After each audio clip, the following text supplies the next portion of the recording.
अस्सलाम वालेकुम नाजरीन, आप देख रहे हैं INN चैनल। मैं हूं शेख अहमद अली। इस न्यूज़ बुलेटिन में आइए नज़र डालते हैं दिन भर की बड़ी खबरों पर।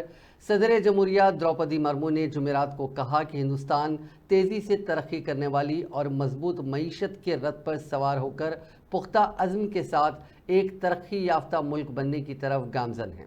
आज 75वें यौम जमहूरिया के मौके पर कौम से खिताब करते हुए सदर जमहूरिया ने कहा कि हुकूमत ने गुज़िश्ता चंद बरसों में न सिर्फ अवामी बहबूद की स्कीमों को वुसअत दी है और उसे फ़रोग़ दिया है, बल्कि उसने अवामी बहबूद के तसव्वुर को एक नया मायना भी दिया है।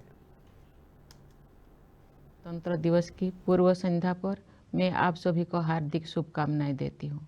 जब मैं पीछे मुड़कर ये देखती हूँ कि विपरीत परिस्थितियों के बावजूद हमने कितने लंबे यात्रा की है, तो मेरा हृदय गर्व से भर जाता है।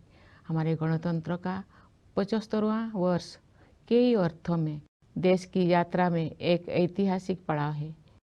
ये उत्सव मनाने का विशेष अवसर है, जैसे हमने स्वाधीनता के 75 वर्ष पूरी होने पर आज़ादी का अमृत महोत्सव के दौरान अपने देश की अतुलनीय महानता और विविधतापूर्ण संस्कृति का उत्सव मनाया था।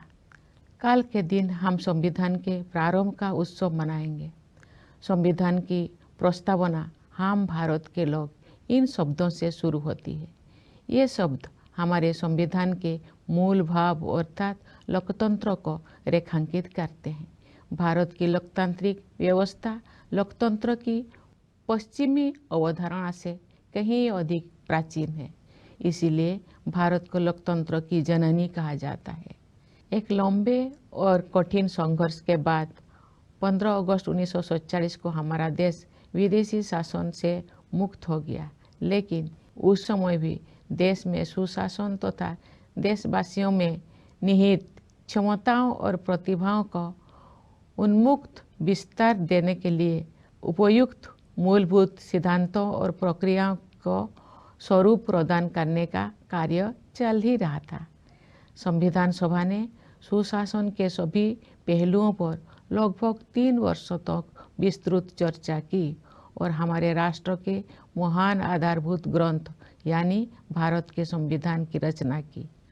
आज के दिन हम सब देशवासी उन दूरदर्शी जननायकों और अधिकारियों का कृतज्ञतापूर्वक स्मरण करते हैं, जिन्होंने हमारा भव्य और प्रेरक संविधान के निर्माण में अमूल्य योगदान दिया था। हमारा देश स्वतंत्रता की शताब्दी की ओर बढ़ते हुए अमृत काल के प्रारंभिक दौर से गुजर रहा है। ये एक युगांतकारी परिवर्तन का कालखंड है। हमें अपने देश को नई ऊंचाइयों तक ले जाने का सुनहरा अवसर मिला है। हमारा लक्ष्यों को प्राप्त करने के लिए आइंदा लोकसभा इंतखाबात को लेकर एक तरफ INDA इत्तेहाद के दरमियान सीटों की तकसीम को लेकर कशमकश जारी है, तो दूसरी तरफ कांग्रेस पार्टी पूरी तरह से इंतखाबी मैदान में उतर चुकी है। कांग्रेस के सदर मल्लिकार्जुन खड़गे ने जुमेरात को हैदराबाद के LB स्टेडियम में बूथ लेवल वर्कर्स कॉन्फ्रेंस से खिताब किया और वज़ीर आज़म नरेंद्र मोदी और मरकज़ी वज़ीर दाखिला अमित शाह को निशाना बनाया। उन्होंने ये भी कहा कि जब भी कांग्रेस की ताकत बढ़ती है, बीजेपी उसे कमज़ोर करने की कोशिश करती है। उन्होंने कहा कि तेलंगाना के अवाम ऐसी धमकियों से डरने वाले नहीं हैं। इस दौरान खड़गे ने कहा कि जब KCR तेलंगाना में इख्तिदार में थे तो मरकज़ी हुकूमत पर नहीं बल्कि कांग्रेस पर हमले करते थे। उन्होंने कहा कि कांग्रेस ने BJP और BRS दोनों को शिकस्त दी है। कांग्रेस ने यहाँ हुकूमत बनाई है, इससे आप सब कांग्रेस की ताकत का अंदाज़ा लगा सकते हैं। इस जलसे से AICC इंचार्ज दीपादास मुंशी, इसके अलावा रियासती वज़ीर आला रेवंत रेड्डी ने भी खिताब किया।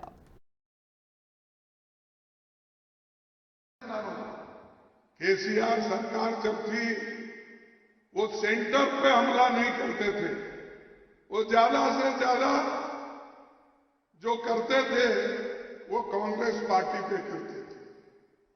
अब जब हमारी सरकार तो BJP और BRS दोनों की गालियां खाके, दोनों के मार खाके हम दोनों को हरा के आज आए हैं।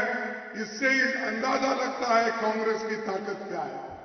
కేసీఆర్ ఎప్పుడు కూడా కేంద్రంలో ఉన్న బీజేపీ ప్రభుత్వం మీద దాడి చేయకపోయేవాడు. అదే కాంగ్రెస్ పార్టీ మీదనే పదే పదే దాడి చేస్తుండేవాడు.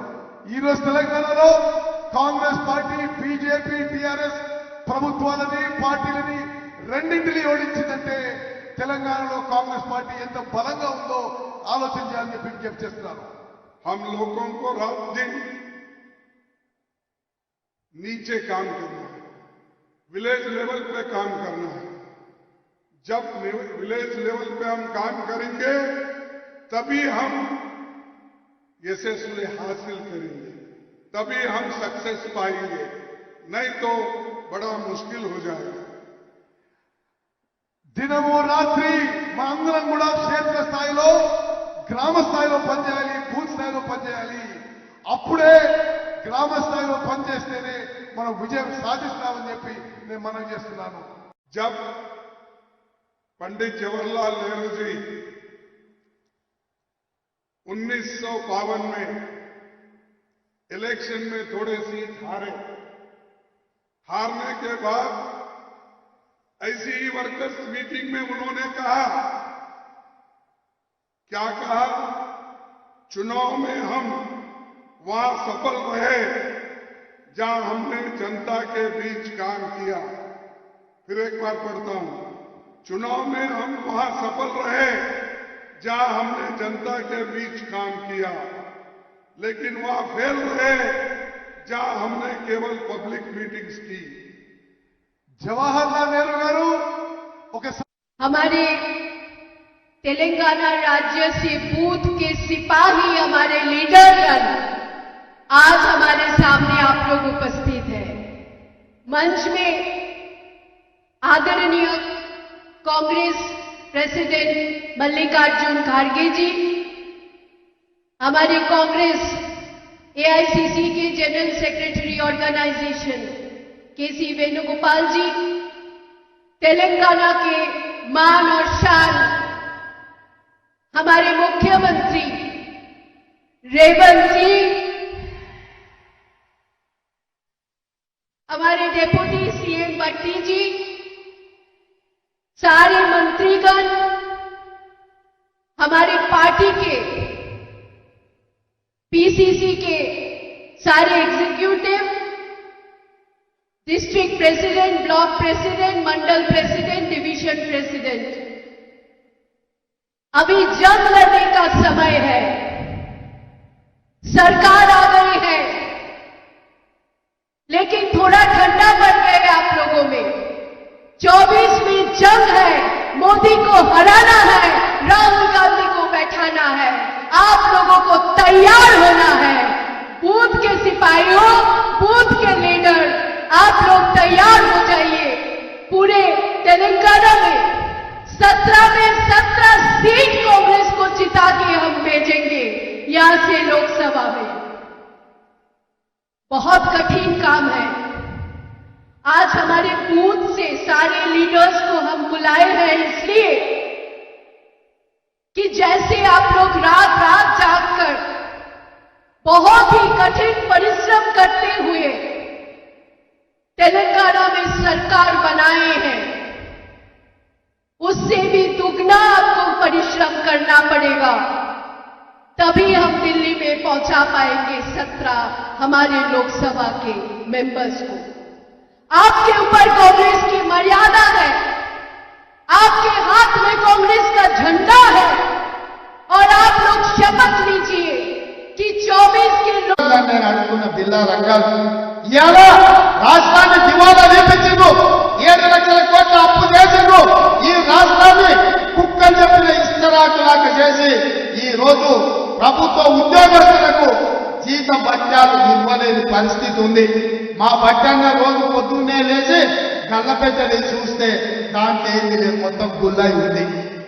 ఉద్యోగస్తులకు జీతాలు ఇవ్వాలి ఎట్లా బట్టన్న అంటే ఆయన అక్కడిక్కడ చూస్తున్నాడు. రోజు రూపాయి జమేసి వాళ్ళకి జీతాలు ఇచ్చే పరిస్థితి. అయినా పెన్షన్ ఆపలే, జీతాలు ఆపలే, లేకపోతే పేదలకు జరిగే సంక్షేమ పథకం ఆపలే, రైతు బంధు పథకం ఆపలే. ప్రతి సంఘాతోడు ఇంకా రైతు బంధు వేస్తలేడు అన్నట్టు. పోయిన సంవత్సరం మార్చి 31 వరకు కూడా ఆ సంఘాతుడు రైతు బంధు रियासती वज़ीर आबपाशी उत्तम कुमार रेड्डी ने कहा कि मेडिकटा के बारे में विजिलेंस रिपोर्ट असेंबली इजलास तक मिल जाएगी। गांधी भवन में करीमनगर हल्के के कायदीन के साथ मुनक़दा इजलास के बाद मीडिया से बात करते हुए उत्तम कुमार रेड्डी ने कहा कि अभी तक इब्तिदाई इंक्वायरी रिपोर्ट मौसूल नहीं हुई है, असेंबली इजलास तक इसके मिलने की तवक्को है। उन्होंने कहा कि असेंबली इजलास की तवारीख का ऐलान भी जल्द किया जाएगा।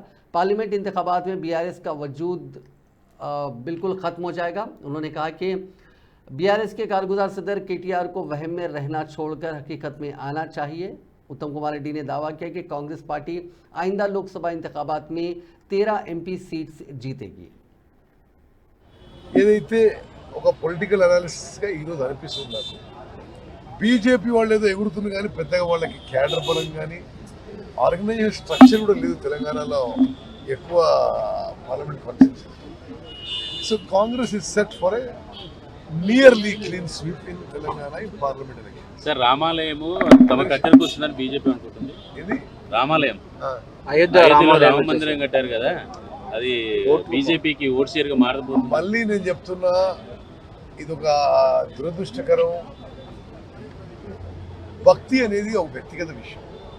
నేను కూడా రామభక్తులనే, మా కుటుంబం అందరూ కూడా రామభక్తులమే. మా అమ్మ ప్రతిరోజు రామాలయం పోతుంది. అయితే మేము కాంగ్రెసే కదా. ఓకే, అది మొన్న జరిగిన ప్రోగ్రాము వాళ్ళు ఒక రాజకీయ లబ్ధి కోసం చేశారు కానీ ఈ దేశ ప్రజలు చాలా చైతన్యవంతులు. ఆ విధంగా డైవర్ట్ కారని చెప్పి నా అంచనా, నా ఆలోచన. తెలంగాణలో అయితే నేను తెలంగాణకు పరిమితం అవుతా. ఓకే, తెలంగాణలో అయితే మీడియాలు తప్పితే బీజేపీ పెద్దగా అవుపడుతుంది. वज़ीर इंफॉर्मेशन टेक्नोलॉजी श्रीधर बाबू ने वाज़ेह किया कि तेलंगाना की तरक्की उनकी हुकूमत का विजन है और साबिक़ा हुकूमत की जानिब से किए गए तरक्याती कामों को रोका नहीं जाएगा। उन्होंने होटल ITC काकतिया में मुनक़िदा CII Telangana infra real estate conference से खिताब करते हुए कहा कि रियल स्टेट का शोबा 3 दहाइयों से उरूज पर है। उन्होंने बताया कि उनकी हुकूमत का मकसद मुल्क की तरक्की में तेज़ी पैदा करना है। श्रीधर बाबू ने वज़ीर आला रेवंत रेड्डी के साथ हाल ही में स्विट्ज़रलैंड के डावोस में आलमी माशी फोरम के इजलास में शिरकत का जिक्र करते हुए कहा कि डावोस के दौरे के दौरान हमने इंफ्रास्ट्रक्चर पर भी तबादला ख्याल किया। हम सही पॉलिसियों के साथ रियल स्टेट के शोबे की तरक्की के लिए सख्त मसाई करेंगे। पॉलिसी फैसलों में सनतकारों का ताउन भी ज़रूरी है। रूस जैसे ममालिक के सनतकार भी हैदराबाद की तरफ देख रहे हैं। उन्होंने कहा कि रियासती हुकूमत मूसा नदी की सफाई को यकीनी बनाएगी। श्रीधर बाबू ने कहा कि मूसा नदी के आबगिर इलाके को तरक्की दी जाएगी। साथ ही इंतखाबात के मौके पर आवाम से जो 6 ज़मानतों के वादे किए गए उन पर अमल किया जाएगा। रियासती वज़ीर D सीतक्का ने आज वेमुलावाड़ा की मंदिर में खुसूसी पूजा की। अपने अराकीन ख़ानदान के साथ वो मंदिर पहुंची जहां उनका शानदार इस्तकबाल किया गया। बादशाह मीडिया से बात करते हुए सीतक्का ने कहा कि रियासत में फ़िलहाल पंचायत इंतखाबात करवाने के लिए हालात साजगार नहीं हैं। इस बारे में बहुत जल्द फैसला लिया जाएगा। इसके अलावा उन्होंने BRS के कारगुजार सदर KT रामाराव को तनकीद का निशाना बनाया और कहा कि BRS कायदीन कांग्रेस हुकूमत को बेबुनियाद इल्ज़ामात लगाकर बदनाम करने की कोशिश कर रहे हैं। చాలా రోజుల తర్వాత వారు ఎమ్మెల్యేగా అయినరు.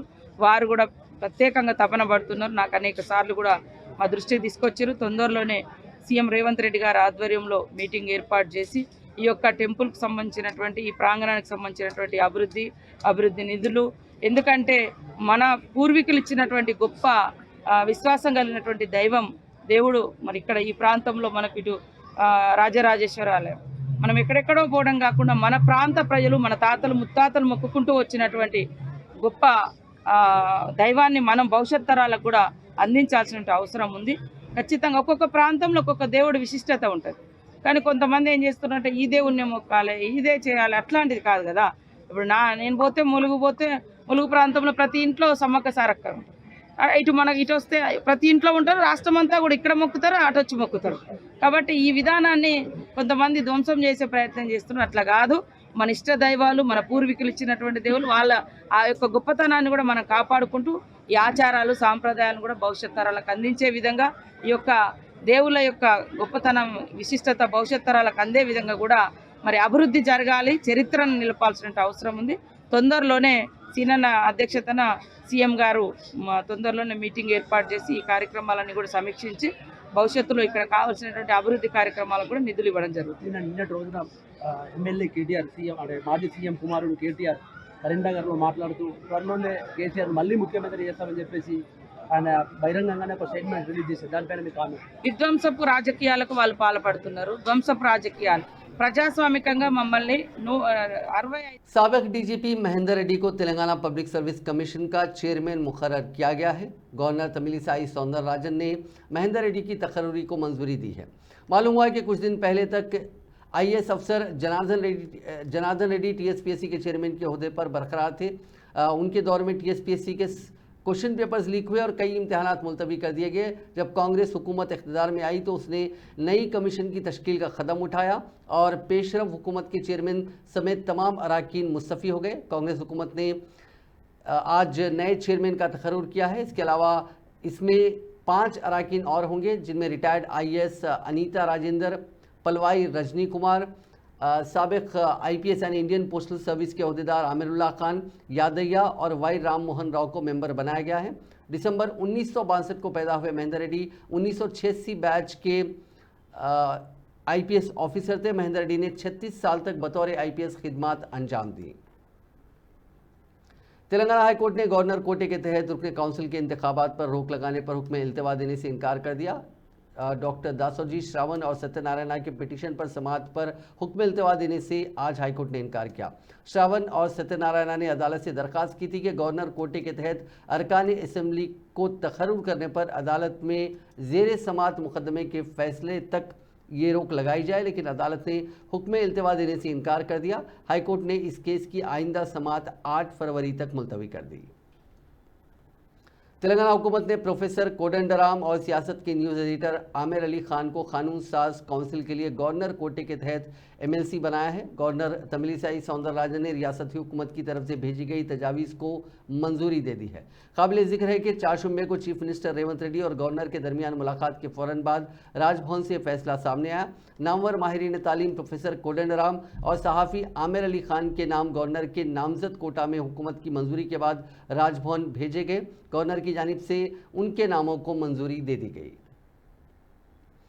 तेलंगाना भर में आज 14वां नेशनल वोटर डे मनाया गया। इंतखाबी अमल में राय दहिंदों की शिरकत के बारे में बेदारी में इजाफे के लिए मुख्तलिफ प्रोग्राम मुनक़िद किए गए। इस मौके पर गवर्नर डॉक्टर तमिलिसाई सौंदरराजन ने हैदराबाद के JNTU ऑडिटोरियम में मुनक़िदा प्रोग्राम में शिरकत की।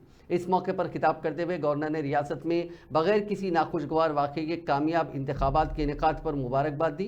उन्होंने कहा कि रियासत में वोटिंग का अमल मिसाली रहा। उन्होंने कहा कि वोट डालने के लिए उंगली पर स्याही लगाना हर एक के लिए फ़ख्र की बात होनी चाहिए। उन्होंने नौजवानों पर जोर दिया कि वो अपने हक़ राय दही का भरपूर इस्तेमाल करें। गवर्नर तेलंगाना तमिलिसाई सौंदरराजन ने तेलंगाना की असल अपोजिशन जमात BRS के रुकन असेंबली कौशिक रेड्डी पर बिलवास्ता तौर पर तनकीद की। उन्होंने आज नेशनल वोटर्स डे के मौके पर हैदराबाद के JNTU ऑडिटोरियम में मुनक़िदा तकरीब से खिताब करते हुए रियासत में हाल ही में हुए असम्बली इंतखाबात का हवाला दिया और कहा कि एक उम्मीदवार ने धमकी दी थी कि अगर अवाम उसको वोट नहीं देंगे तो वो खुदकशी कर लेगा। ऐसे उम्मीदवारों के खिलाफ इलेक्शन कमीशन को कार्रवाई करनी चाहिए। उन्होंने मशवरा दिया कि कोई भी राय दहिंदों पर ज़बरदस्ती ना करे। उन्होंने कहा कि जमहूरियत को ज़िंदा रखने के लिए अच्छे उम्मीदवार को वोट देना चाहिए। Now Election Commission is taking more efforts to remove the dead voters, but sometimes we as politicians, we have faced so many things, and now the candidates also, I am very disheartened to say one incident in Telangana election. One of the candidate was appealing the voters, please vote for me, if we are not voting I will commit suicide. That type of influence should not be there. That is wrong. And I appeal the Election Commission, they should take strong action against such candidates also. You appeal by doing what all the good things you have done. But sitting in front of the camera and saying, oh, I will, if you are not voting, I will commit suicide, then how will take forward the challenges faced by the society to help the people?